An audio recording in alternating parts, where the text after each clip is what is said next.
Coming up in the news, hundreds expected to vote in the advance poll on Grand Bahama tomorrow.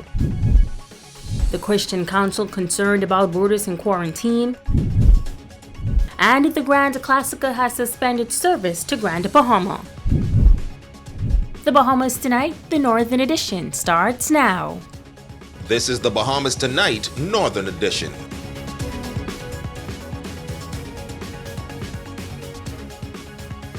This is the Bahamas Tonight, the Northern Edition. Good evening, all. I'm Megan Shepard. Thank you so much for tuning in. Topping news: in just a matter of hours, all eligible persons who apply to participate in the advance poll will be able to cast their vote for the next general election. A total of 19,000 voters are eligible to cast the early ballot in the country tomorrow. Here on Grand Bahama, early voters will cast ballots at 5 voting stations throughout the island. Tonight, the Chief Returning Officer is sharing more details on the process and what early voters can expect. Italia Hall reports. All eligible registered voters 65 years and older, overseas voters, nominated candidates as well as their spouses, and other voters in a number of categories were able to apply to take part in the advance poll. Returning Officer Ivan Butler says there are 4 advance polling stations on the island. The polling stations will open at 8 a.m. and close at 6 p.m. on Thursday, September 9th. Voters in the West will vote at the 8 Mile Rock High School. Voters in the Pine Ridge constituency will vote at the Jack Haywood Junior High School. East Grand Bahama and Central Grand Bahama will vote at the St. George's High School. And Marco City will vote at the Jack Haywood Senior High Gymnasium. He says a large amount of persons are expected to vote. This year will include not only the police, the defense force, and the poll voters. Provision has been made for elderly voters and persons with disability. They are allowed to vote during this time.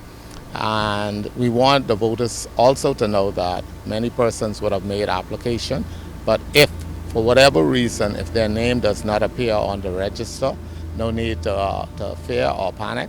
They will be allowed to vote in the general election.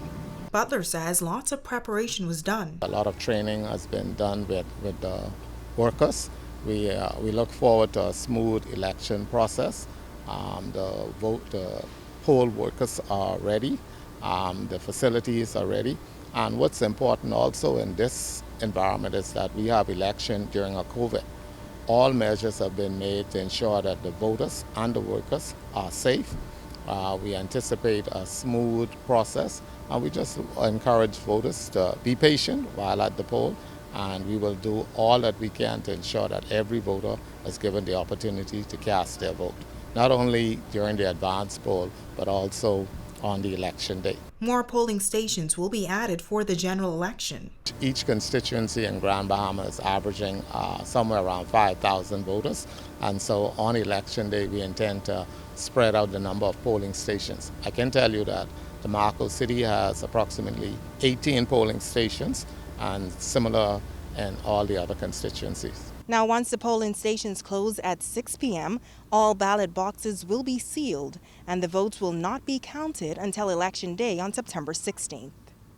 Italia Hall, ZNS Network News. Meanwhile, a group is speaking out tonight ahead of tomorrow's advance poll. Deputy Leader of the Righteous Government Movement and candidate in Marco City, Dexter Edwards, President Families for Justice Organization, Pastor Glenroy Bethel, Harold Roberts, holding a press conference earlier today expressing concerns about the official register for the advance poll and the September 16th general election. Edwards alleges that to this day, he has not yet received an official register ahead of tomorrow's advance poll.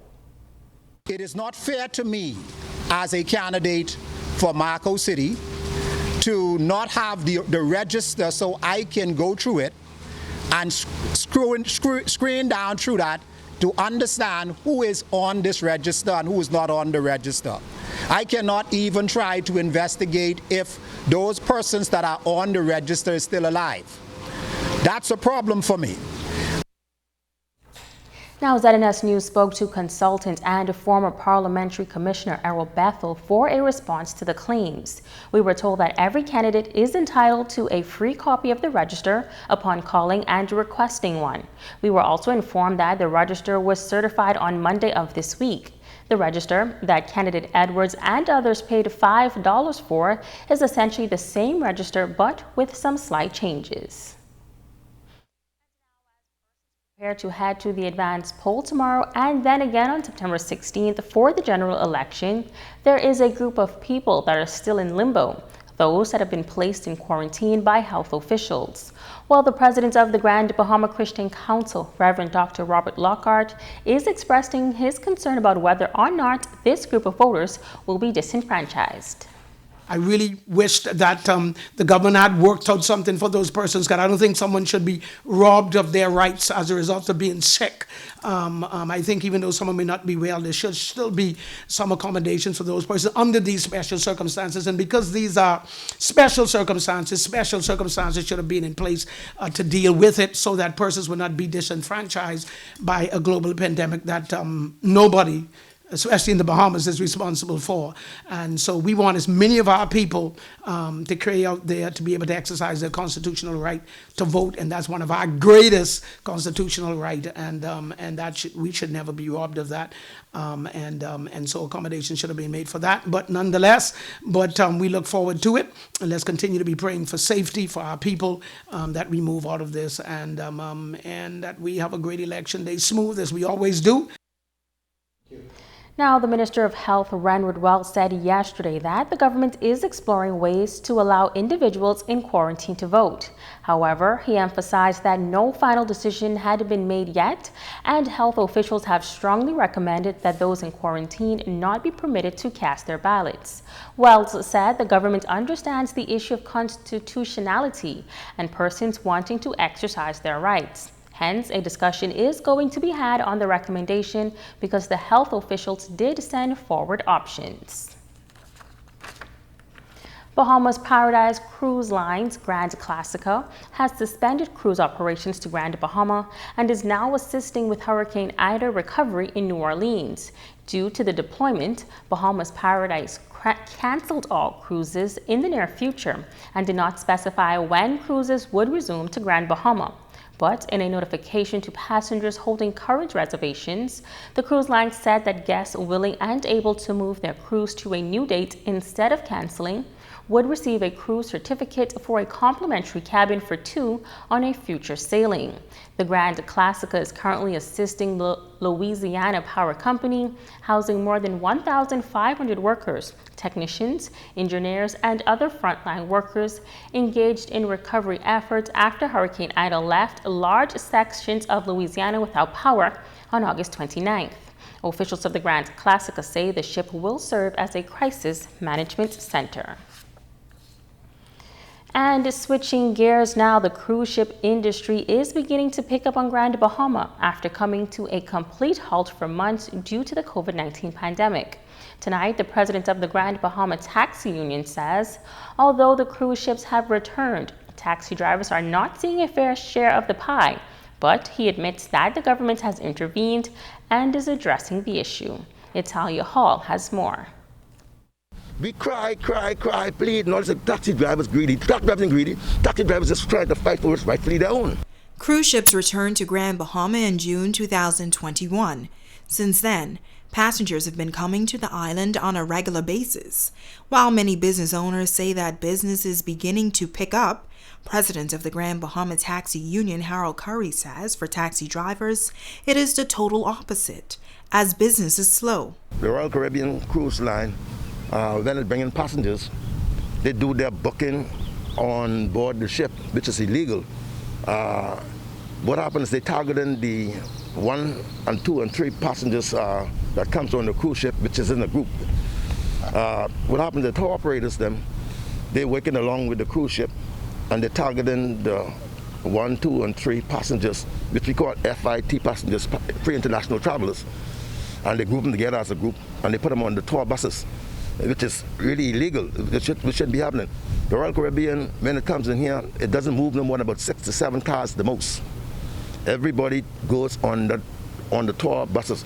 He says tour buses are designed to transport large groups. Church groups, school, or sightseeing tours, etc. The 1-2 persons, they're supposed to be going on taxis. But they're targeted taxi jobs and costing the taxis only can move with about six taxis a day. And that's not even on a load. That's 2 in a taxi, 3, maybe 4 to 6 the most. That's not even a load. So when you look at a big cruise ship coming in here and you're moving less than 30 people a whole day, that ain't the icing on the pie, on the pie. So it's very bad. Now, there have been complaints over the years about the state of taxi buses on the island, while the union president says the buses are maintained and up to standard. We had Ministry of Tourism, Mr. Johnson, who already complimented us on the upgrade in taxis. We have new taxis, we have taxis, and every day they upgrade it. And the taxis on the road on the road now, they're in good shape. Because Mr. Johnson from Ministry of Tourism already did a video with all my taxis. They have the hand sanitizers. They use the protocol that is necessary. So we have good, excellent taxis on the road. Now, maybe 1 or 2 bad, but we can't upgrade our taxis if we keep taking away from them. They ain't making the money to upgrade it. See, they say upgrade the taxis, but how you can upgrade the taxi without money?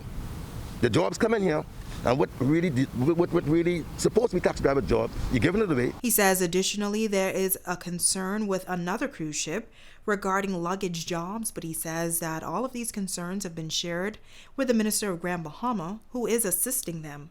He's working with us and trying to get that problem solved with the cruise ship and the luggage. And I know he always works hand in hand with me and with the union. So I'd like to thank him for doing an excellent job, and I'm quite sure he can get us right. That's Mr. Thompson. Italia Hall, ZNS Network News. Now, the Ministry of Tourism General Manager in Grand Bahama, Stephen Johnson, responding to the concerns of taxi drivers on Grand Bahama. He says the concerns by taxi drivers are not new. There's no illegal activity. Taxi union has an opportunity to consult with tour operators, airlines, and cruise ships as a business, just as all the operators, and go after the business like anybody else. A lot of the operators like Headley Forbes, they plant themselves in the international market, going to trade shows and other events throughout the world to drum business. There's nothing wrong, nothing illegal about them taking this business from the tour operators, from the cruise ships, as well as the airlines. He is encouraging taxi drivers to create a marketing plan. That marketing plan would be to create some standards for all the drivers to wear uniforms and basically to keep their taxis updated. I think they're doing a good job so far. And I think Mr. Curry is doing a good job so far, but I don't want them to jump to conclusion too quick. Yes, the cruise ships have been coming in. There's been limited opportunities for them. They've gotten some business, but I just believe it's going to get better. And so we're asking Mr. Curry just to work with us and to work with the operators to see how they can get a piece of the action. And let's not take this thing negative to where we're wearing people up and causing some confusion. But the future looks really bright for Grand Bahama as more of the cruise ships are coming in. We know Carnival is going to be having ships come in this month. And so we're really just happy and optimistic about the future of Grand Bahama. Stay with us, there's more news right after this break.